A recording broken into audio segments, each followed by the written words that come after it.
New week, new episode, new Fakemon. I'm Substitube, and together, let's make a Fakemon. We begin. To set things off, Random Lad suggested a dark ground desert thief. Excelgor had the right vibe going for me at the time, despite it being neither dark nor ground type. Regardless, I chose it as my basis, a sandstorm djinn thingy wrapped in mummy bandages. Desert imagery gave way to additional concepts later. The curved sword, dust tornado genie, oasis quicksand trap, a Lawrence of Arabia-styled camel rider. By some random train of thought, we started off with the genie and ended up with a camel. Somehow. The wraps transformed into stripes of a prisoner outfit. The face scarf, a silky transparent mask. The Drama Raider, the dromedary raider, now lurks the desert dune's shadow. Barks Knight came up with the concept of an item dispensing capsule machine that generates held items, or even eggs. As with any inanimate object, I first started with a pair of eyes. I know. I've gone on record saying this is a big no-no when it came to my tutorial, but that only applies to the final design. For drafts, anything goes. The crux of this design centers around the containing glass sphere. I went with the literal interpretation first, but also tried a fishbowl for the heck of it. For that concept, I'll probably save it for another time.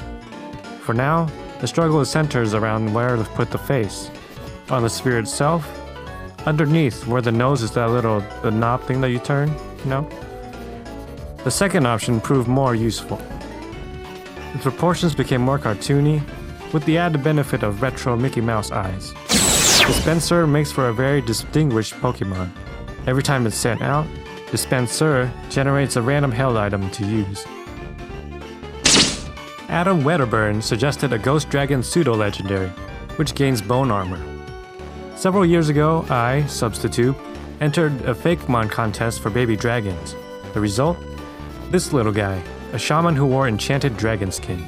I called it Shamancer. Now, Shamancer snagged me some sweet prize money back in the day, a whopping $4, which is more than I've made off of YouTube so far. Anyways, I planned for this critter to evolve into a fully developed, armored draconian necromancer. Sound familiar? Ah yes, the prompt. As the saying goes, reduce, reuse, and recycle. The white muzzle of Shamancer becomes this new design's skeletal face paint. The dragon skin turned into a summoning staff. Skulls form its gauntlets, its helmet, and its pauldrons. As for colors, well, I started with something that resembled sort of the summon skull thing from Yu-Gi-Oh, you know? I altered the hues, of course, to change the final image. Dragomancer, a mon with the ability to raise fallen allies, comes to life. Masked Indominus and Terraria & Co. have their prompts combined. A pure dragon-type Herrerasaur grandparent, and a ghost dragon-type named Eyesore. Off of the name Eyesore, I drew an old grandparent-like dino with broken glasses.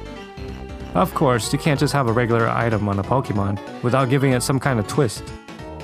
The glasses, therefore, became eggshells. For the heck of it, I also added a walker and replaced the tennis balls with eggs too.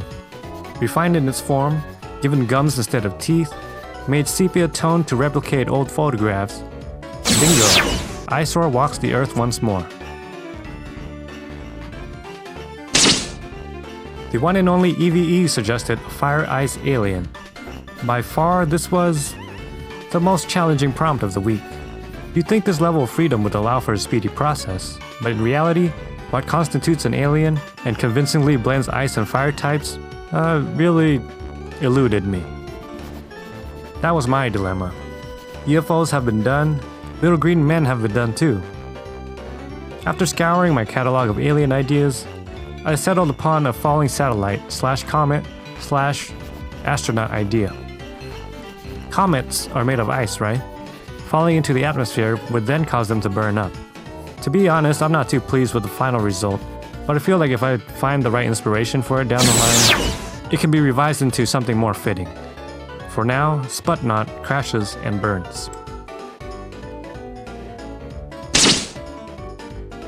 Nate the Boss suggested a psychic dragon kangaroo with a black hole pouch.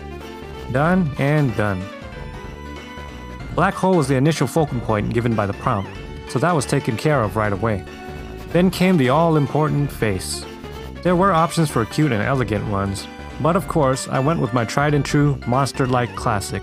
To include dragons somehow, at one point the design looked like Falcor from the Never-Ending Story.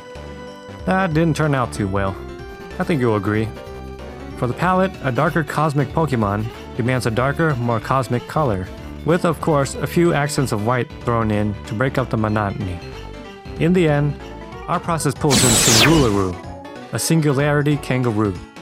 Its ability would be Shadow Tag, of course, preventing escape.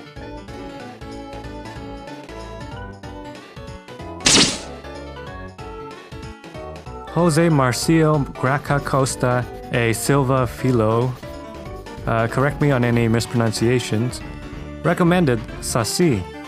I may be over a month late for the actual day, but this will be one of the few folklore prompts that I've attempted. After a quick trip to Wikipedia, I found that the magic red cap, singular leg, and pipe were the main points of this character.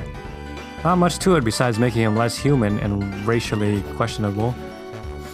Magic and fairy tale derived, making its primary type fairy seemed appropriate. Fire, dark, or ground, its secondaries. I wish you all a happy belated Sashimini Day, celebrating the Saci Chimney Fake. Last but not least, Shark Eye Plum gave me quite the prompt. A fire ground pizza. Deceptively challenging at first, the typing and concept go surprisingly well together. Pizza crust equals earth crust. Cheese and tomato sauce equals magma. My instincts told me to make the pizza slice the head, with the pointy end being the nose. Knowing how obvious this would be, I put a spin on the idea and made the crust the forefront instead. From then on, I further developed the complexity by making the pepperoni volcanic craters and every pizza slice a piece of armor plating, fractured off of a larger volcano. When this creature withdraws, its slices recombine to form a full volcano cone that erupts cheesy goodness. Pretty neat, huh?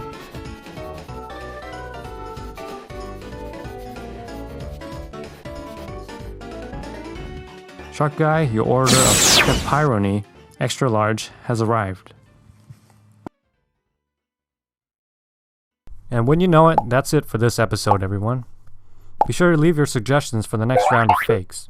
And, if you liked the video, why not do the usual YouTube stuff and become a Substitube subscriber?